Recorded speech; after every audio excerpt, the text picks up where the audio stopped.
Buenos días a todos y muchísimas gracias por venir a compartir nuestra lucha por la defensa de los derechos humanos frente a la voracidad de algunos y sus intereses económicos. Los internautas han salido a la calle para defender la neutralidad de la red. La era digital está aquí y está generando una redefinición radical del funcionamiento de la sociedad basado fundamentalmente en la capacidad de intercambio directo y en la libre aportación de contenidos y conocimiento.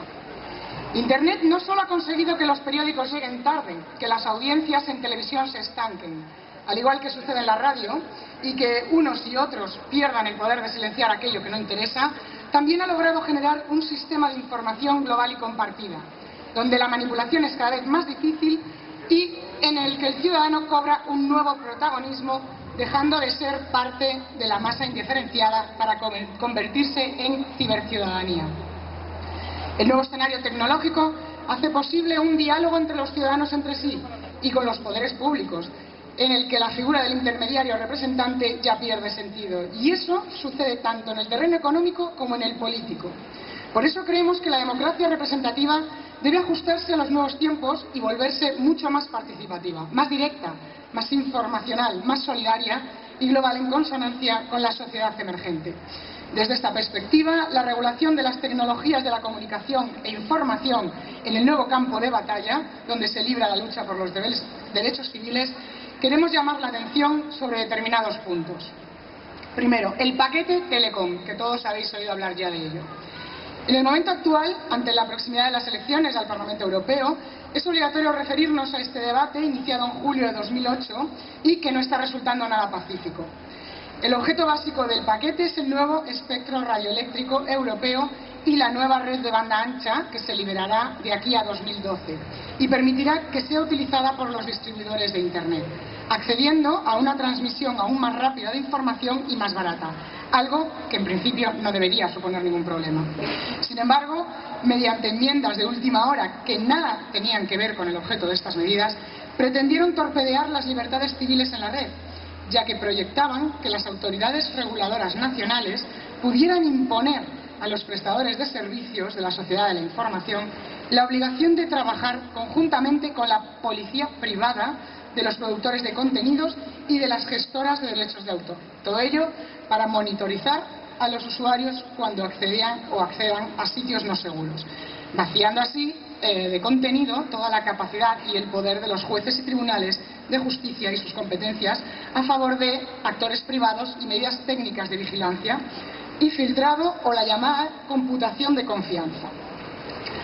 Los grupos de defensa de derechos civiles en la red de toda Europa nos hemos opuesto, lógicamente, a estas medidas y por el momento hemos logrado frustrar el proyecto liberticida, pero no desisten. Necesitamos vuestra ayuda. Gracias por estar aquí. Segundo punto.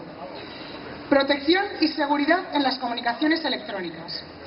En los últimos tiempos, bajo el pretexto de la seguridad y de la defensa de la infancia o de los derechos de autor, poco importa ya cuál sea la disculpa, se está imponiendo una filosofía de vigilancia que tiene por objetivo el controlar al ciudadano. Y para conseguirlo dispone de todo un arsenal tecnológico y un manual de instrucciones escrito por Orwell, 1984. Pocos van a discutir que el Estado no utilice la tecnología para la lucha contra la delincuencia, pero un Estado democrático exige que el poder sea transparente.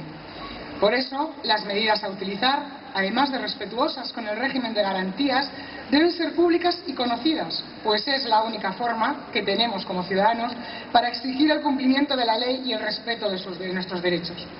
Seguridad sí, pero no a costa de derechos que tanto ha costado conseguir, de derechos humanos, derechos fundamentales, que no pueden nunca jamás ceder en favor de derechos económicos de unos pocos. Por ello,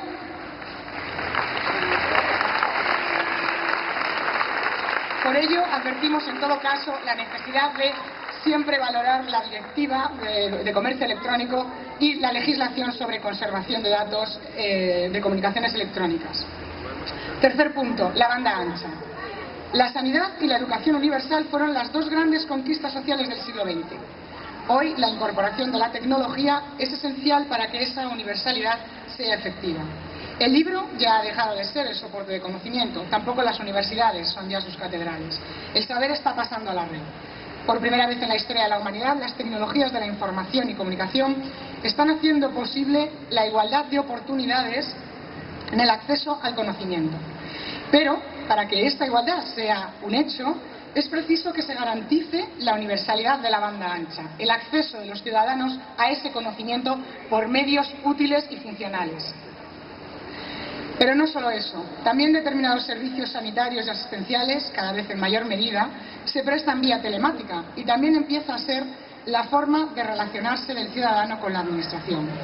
En definitiva, la banda ancha es el presupuesto tecnológico sin el cual no va a ser posible disfrutar plenamente de nuestros derechos sociales básicos como la educación y la sanidad.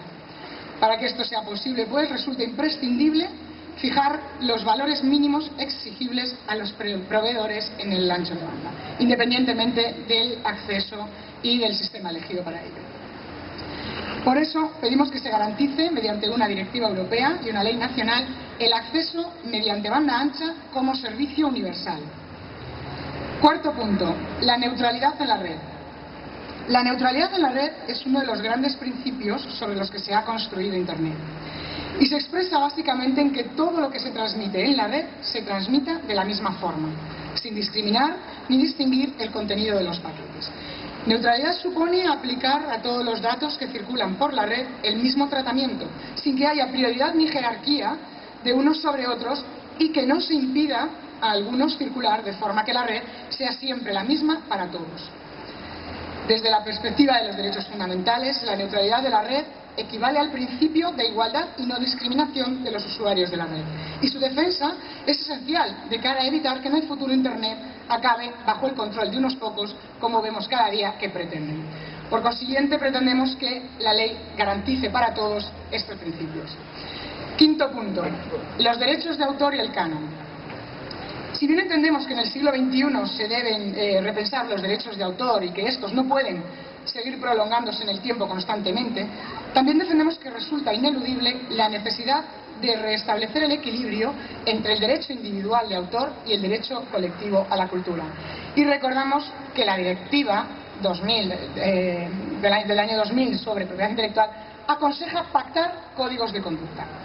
Aunque debemos esforzarnos en armonizar el viejo derecho individual de autor con el derecho de todos a la cultura, y no solo elaborando códigos de conducta, sino también explorando nuevos modelos de negocio, la industria de contenidos debería asumir que los modelos de negocio que no puedan competir en este nuevo escenario, en el que se desarrolla ya la creación cultural, tienen que desaparecer y no pueden sostenerse artificialmente a costa de restringir nuestras libertades, convirtiendo el erario público en una barra libre, accesible a unos pocos para financiar sus proyectos sin viabilidad económica y además instaurando privilegios como el canon digital, que en tiempos de crisis como la actual no solo es insolidario, sino profundamente inmoral.